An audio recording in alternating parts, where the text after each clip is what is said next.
Israel to be investigated for war crimes in Palestinian Territories, ICC announces. Here's a summary of the article. The International Criminal Court's chief prosecutor has announced she will launch a full investigation into alleged war crimes in the Palestinian Territories, prompting a fierce backlash from Israel. In a statement on Friday, Fatou Bensouda said the impending probe could result in charges against Israelis and Palestinians. I am satisfied that war crimes have been or are being committed in the West Bank, including East Jerusalem, and the Gaza Strip, she said. Bensouda added that because the Palestinian Territories had requested the intervention of the court, she did not need to request approval from judges to start an investigation. She has asked the ICC's pre-trial chamber to rule on what exactly it can investigate.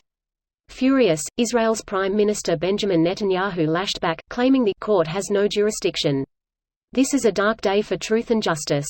It is a baseless and outrageous decision, he said. This post received a score of 36,489, with an upvote ratio of 83%. Here are the top comments in response to this article.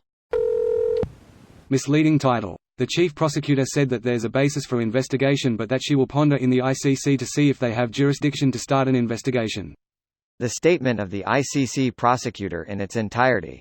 Isn't it illegal for the US to give any funds to Israel since they have nuclear weapons but refuse to sign the treaty? That's why everybody pretends they don't have any. Yes, they're very good at pretending for this reason. For example, Obama pretended that Sisi's military coup in Egypt wasn't actually a coup so that he could continue giving them military aid. I wonder if that had anything to do with Morsi opening up the Rafah crossing. IDK, all of our presidents and Congress loves to shower Israel in money, so does it really need a specific reason? I would really like to know the reason for this, like the actual reason. I went to Capitol Hill in high school and for 3 hours, we sat watching Congress argue about what a fucking document said with the document right in front of them. 3 fucking hours. Those guys are professional arguers, we literally pay them to know what's up and have arguments for us so we don't have to. They charge up hills for a living but they can't find one hill across the entire spectrum of foreign and domestic Israeli policy to charge up. They essentially have zero other friends in the region, so they become a relatively reliable partner for the U.S.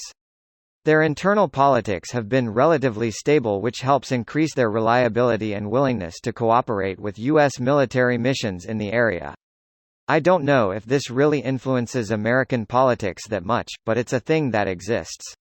Finally, from a moral standpoint, there aren't really too many good governments in the area, and that area is hugely important from both a resource and a strategic standpoint.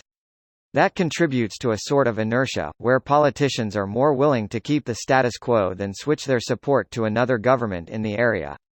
The sad thing is that the weird evangelical belief probably holds some clout with a portion of U.S. politicians. If found guilty, Israel will receive a strongly worded email asking them to stop it with the war crimes. Possibly. Maybe. The ICC will issue arrest warrants for individuals. The ICC does not find states as guilty, only individuals. Which is exactly how it should be. These are criminal acts perpetrated by individual decision-makers and warlords. Granted, there would be a lot of arrests to make, but it's wrong to hold an entire nation accountable for the cruelty of a few zealots. This video was automatically created by Reddit to speech.